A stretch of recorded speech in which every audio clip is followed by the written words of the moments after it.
The river froze wrong. That was the first sign, and Edith Calloway noticed it the way a woman notices something that has no name yet, but sits wrong in the stomach. The Powder River didn't freeze from the banks inward the way it did in a normal cold snap. It froze from the middle out, a thick gray sheet pushing toward both shores simultaneously, groaning under its own weight, cracking in long diagonal lines that sounded like rifle shots carried flat across the basin. She had lived on this claim for 14 months. She had never seen the river freeze that way.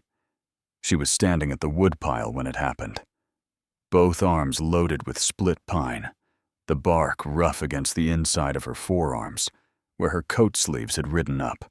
But the cold hit her exposed skin like a flat iron, not the gradual bite of an ordinary November morning, but something immediate and mean. The kind of cold that finds the gaps in a person's clothing before they've had time to button them. She stood there for 3 full seconds, watching the river. Then she dropped half the wood back on the pile, picked up the axe leaning against the fence post, and started splitting faster than she had split anything in her life. She didn't know it yet, but she had exactly 4 hours before the storm arrived. The Powder River Basin in the winter of 1887 sat in the shadow of what meteorologists back east would eventually classify as a secondary Arctic outbreak, a mass of Canadian air so dense and cold it dropped temperatures across northern Wyoming by 30 degrees in under 6 hours.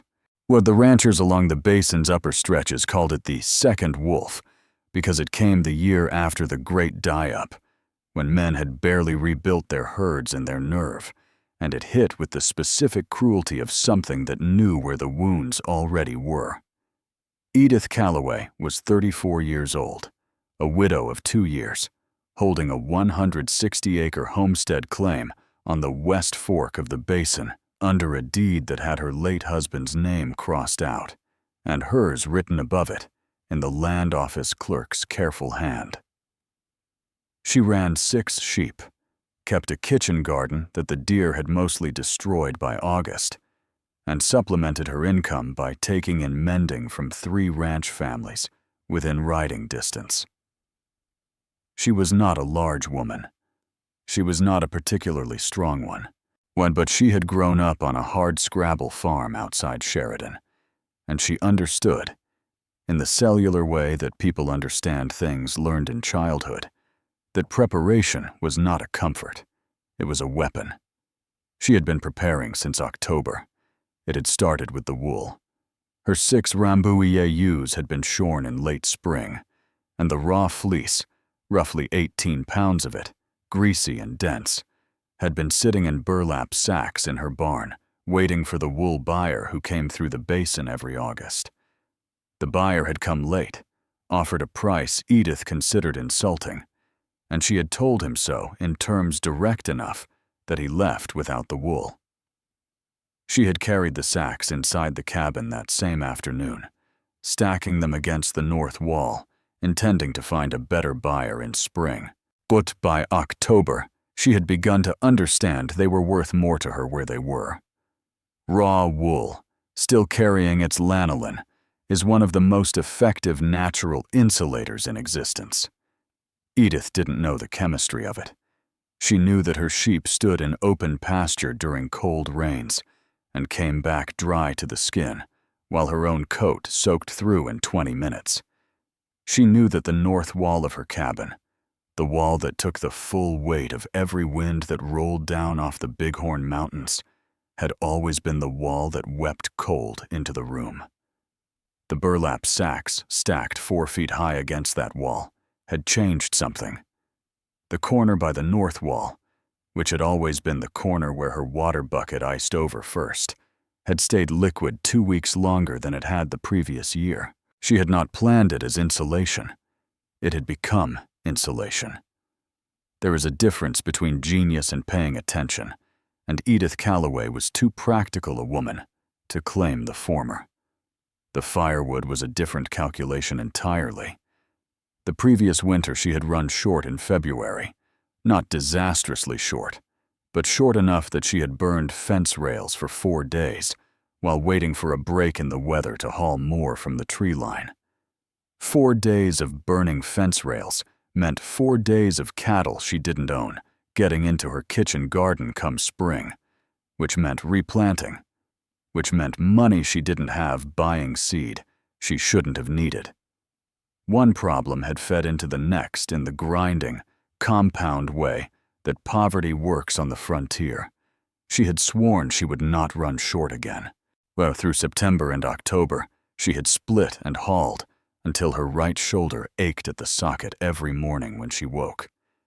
She had stacked wood inside the cabin against the south wall, against the east wall, under the rope bed, and in a shoulder-high row that cut the single room nearly in half. Her neighbor, Thomas Red, had ridden by in mid-October and looked through her open door and told her she was going to burn herself alive in her sleep. She had thanked him for his concern and kept splitting. By November 3rd, she had 460 pounds of dry split pine inside that cabin. She knew this because she had weighed it. Standing now at the woodpile with the axe biting through frozen pine and the Powder River groaning its wrong-way freeze behind her, she counted what she still had outside and made a decision that would seem, to any observer, like the decision of a woman who had completely lost her reason. She started carrying wood inside. All of it. The storm didn't announce itself with wind. That was the thing nobody who hadn't lived through an Arctic outbreak understood. They expected noise first. The howl, the rattle of window frames, the barn door swinging on its hinges. What came instead was silence. A total, pressurized silence that dropped over the Powder River Basin like a wool blanket thrown over a bird cage. The birds stopped.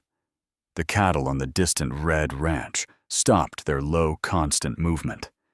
Even the river, still groaning 20 minutes earlier, went quiet under its new skin of ice.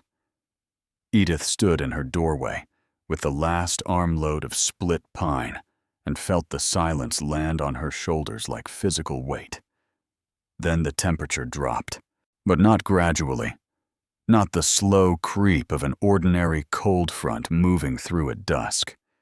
It dropped the way a trap door drops, one moment and then another moment, and the second moment was a different world entirely. The moisture in her nostrils froze on the inhale. The saliva at the corners of her mouth pulled tight. She had experienced cold before, real cold, the bone-deep cold of a Wyoming January that settles in for weeks without apology. This was something that lived below that. This was cold that had intention. She kicked the door shut with her heel and dropped the wood on top of the pile already stacked against the east wall.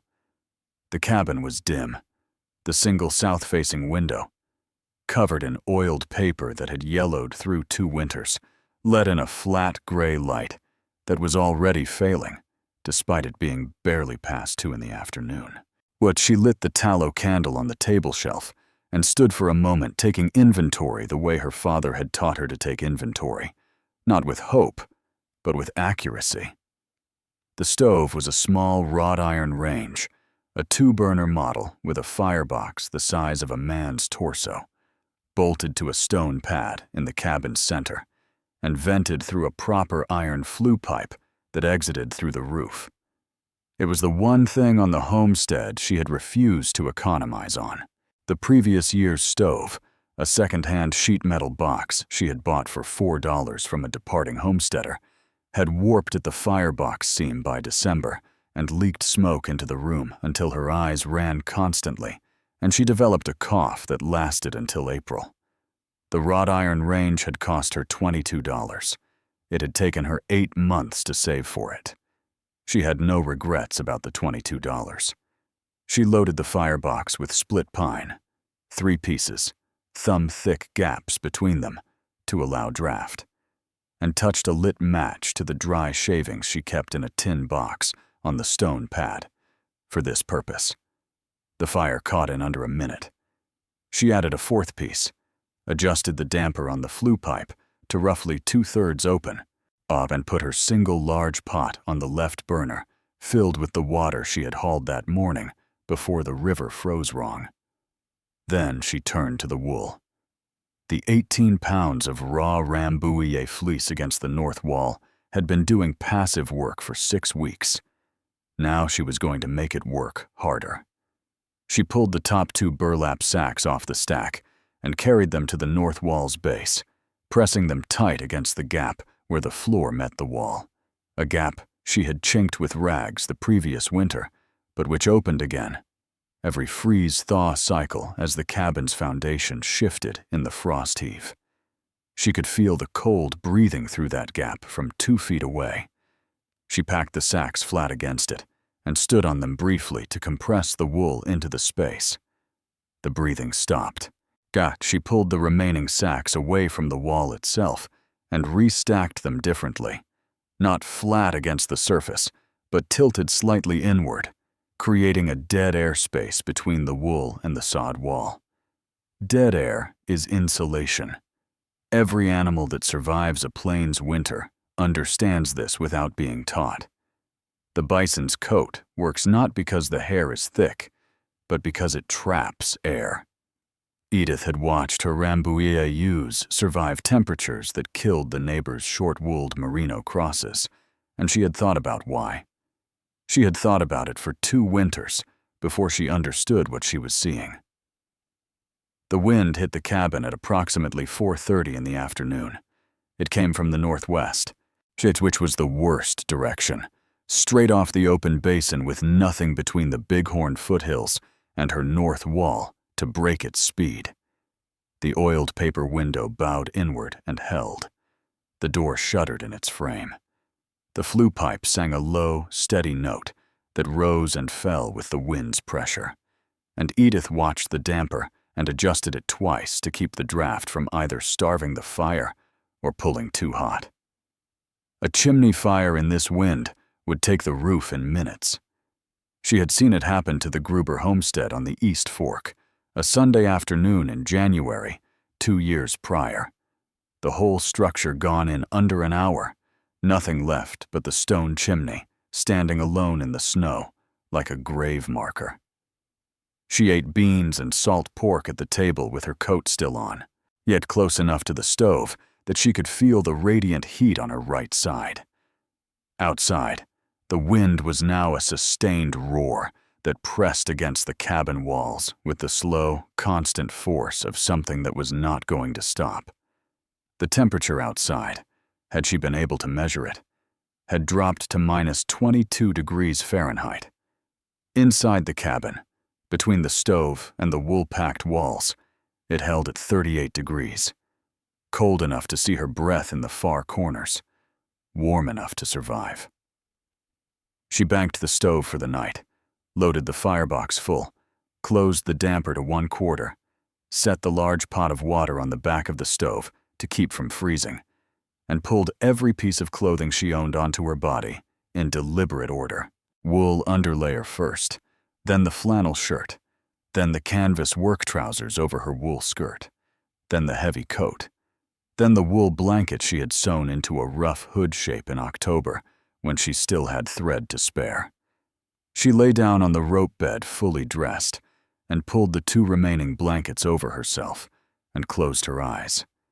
She did not sleep for a long time. She lay listening to the stove tick and breathe, counting the intervals between the wind's heaviest gusts, doing the arithmetic of fuel and temperature in her head the way another woman might count prayers. She had 460 pounds of dry pine inside the cabin.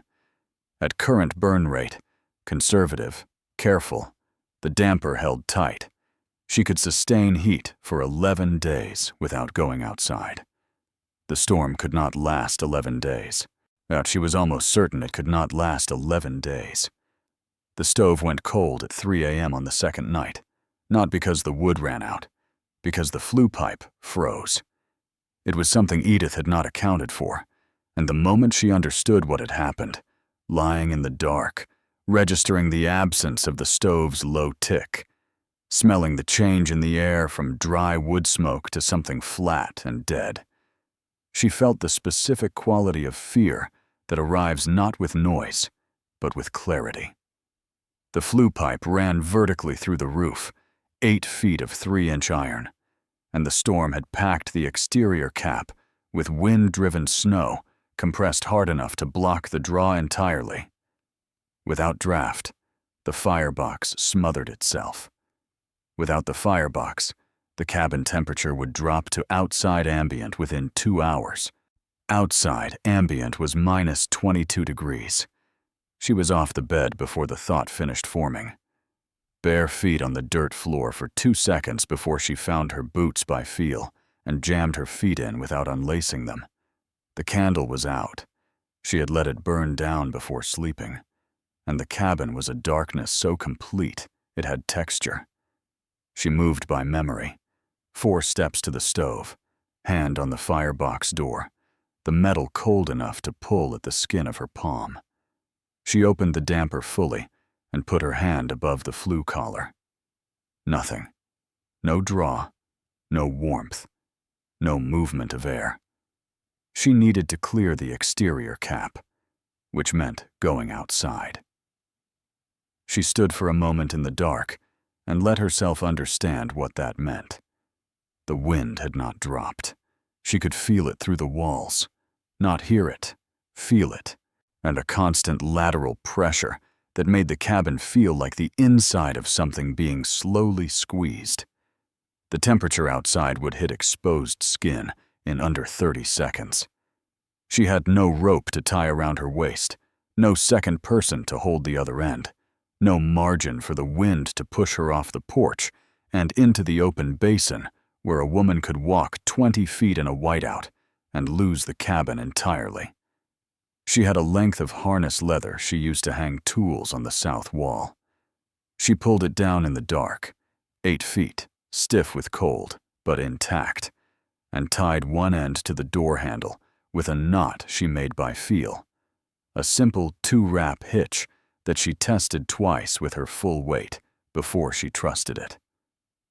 She wrapped the other end twice around her right wrist. Then she put on every piece of clothing in the sequence she had established the night before, moving fast, not wasting heat on hesitation. Wool under, flannel, canvas, coat, hood. She picked up the fireplace poker from beside the stove, a 3-foot iron rod she used to manage coals, and held it in her left hand. She opened the door, and the storm hit her like a thrown wall. The wind was out of the northwest, at what she later estimated was 50 miles per hour, carrying snow so fine and dense it was less like precipitation and more like the air itself had turned white and abrasive. It hit her face, and she turned sideways instinctively, tucking her chin to her shoulder, and reached up with the poker toward where the flue cap sat on the roof edge above the door. She couldn't see it. She found it by touch, the poker's tip skating across frozen tar paper before catching the metal lip of the cap housing. She jabbed upward twice. The packed snow gave on the third hit, breaking loose in a compressed chunk that the wind took immediately, and she felt rather than heard the change in the flue pipe as the blockage cleared. A faint low whistle starting up inside the iron, the draft pulling again. She was back inside with the door shut in under 90 seconds. Her face burned from the exposure. The skin across her cheekbones felt thick and wrong, the early sign of superficial frostbite that she recognized from the previous winter when she had stayed too long at the woodpile.